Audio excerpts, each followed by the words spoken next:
An alien that starts off smaller than the eye can see and ends up smarter than you, stronger than you, and evolving every millisecond. This is not a xenomorph, it's not the thing, it's Calvin. Today we're gonna break down why you wouldn't survive Calvin the alien from life. Not in space, not on Earth, not anywhere. In the near future, humanity gets the answer to a question we've all been asking for a very long time. Are we alone? Unfortunately for us, the answer is a nightmare. An uncrewed space probe returns from Mars to Earth's orbit with soil samples that might contain life. The International Space Station retrieves the probe, and exobiologist Hugh Derry manages to revive a dormant cell. Against all odds, the cell wakes up, multiplies, and starts growing into a new life form. A group of school kids name it Calvin. Cute, isn't it? Well, too bad. It doesn't last long at all. When Calvin goes dormant again, Hugh decides that shocking it back to life is a great idea, but Calvin immediately turns hostile, crushing Hugh's hand and breaking free. Let's be honest here. Would any of us act differently if we were shocked awake? I think not.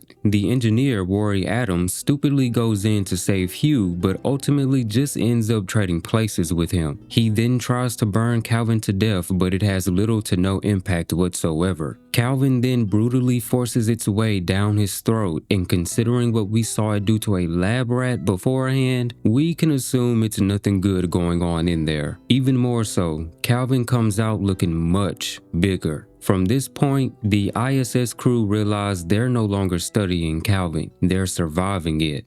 The crew goes on to warn Earth, but the station's communication system shuts down before the entire message can be sent, as Calvin somehow manages to sabotage comms. We'll talk about that later. Kat, the station commander, tries a spacewalk in order to fix the transmitter, but only finds Calvin, who proceeds to damage her suit, causing coolant to leak inside. As Kat returns to the airlock, drowning, she sacrifices herself to keep Calvin from getting back inside, but he manages to cling onto the hull before Kat drifts away into space. The only other way he can get in is through their maneuvering thrusters. Knowing this, the crew try to blow Calvin away, but ultimately all they do is burn most of their fuel, and the ISS is now falling into Earth's orbit where it will burn up when it re-enters the atmosphere. Even though it will allow Calvin back inside, they all agree to use their remaining fuel to fly into a stable orbit, as Hugh says Calvin could potentially survive re-entry. That's kind of terrifying, honestly. Like, could you imagine something strong enough and durable enough to survive the re-entry of Earth's atmosphere? That is very scary. And this forces our team into desperate plans. The idea is to seal themselves in one side of the station and quarantine Calvin in the other before venting the atmosphere to kill it. But Calvin adapts every single time. One by one, everything goes to shit and the crew falls. Hugh is drained of blood as he's a paraplegic, so he didn't notice Calvin having a Thanksgiving dinner on his leg.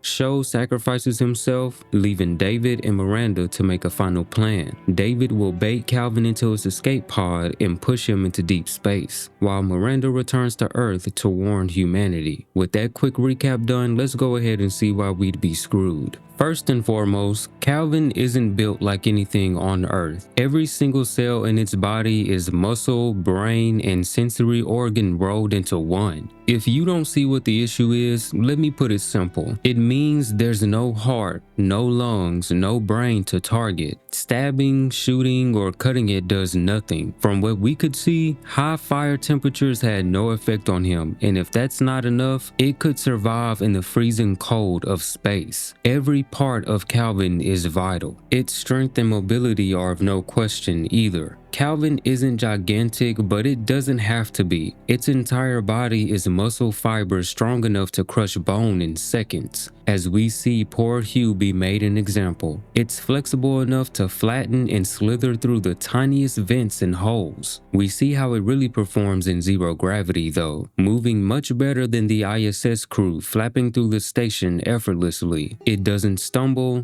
doesn't need oxygen tanks, it has no concept of fatigue. When it attacks, you don't get a chance to fight back. You die instantly. Rory's death showed that, Kat's death showed that, and our poor friend Hugh never even had a chance. What makes Calvin more terrifying than brute strength is that it learns. It takes notice of what you do and immediately picks up problem solving. After breaking Hugh's hand, Calvin uses the pointy end of the shocker to pierce the glove. Calvin also knows when to give up, as we see when he couldn't break into a sleeping pod. But the scariest part of his intelligence is that some people have theorized that he may get the intelligence of those he consumed, which could explain why he knew to destroy the communications and knew about the vital part in Kat's spacesuit. But guess who else knew about the communication system in the suits? Worry. Now, I know someone is probably rolling their eyes right now. It's just a theory, okay? But if you watch the movie, then you know that ending scene could support said theory as well. This is an alien that goes from single cell life to deceiving predator genius in hours. Now, I don't want you guys to get the wrong idea. Calvin doesn't just kill for defense. It feeds, and not just on coolant. It absorbs nutrients and fluids from every victim. With every meal, Calvin grows larger, stronger, more adaptable, the whole 9 yards. In space, its growth is terrifying enough. But imagine it reaching Earth, a planet with 8 billion humans and endless biomass. It wouldn't stop. It couldn't. Every death would make it stronger until Calvin isn't one creature anymore. It's a planetary level threat. And here's the kicker, we would definitely make it worse. Humans brought Calvin back from Mars. Humans shocked it awake. Humans tried to contain it on a space station designed for science, not warfare. And in the end, humans are self-destructive beings. We're curious. We poke. We want answers. But with Calvin, our curiosity isn't just dangerous. It's practically suicidal. The second we meet it, the clock on our extinction starts ticking.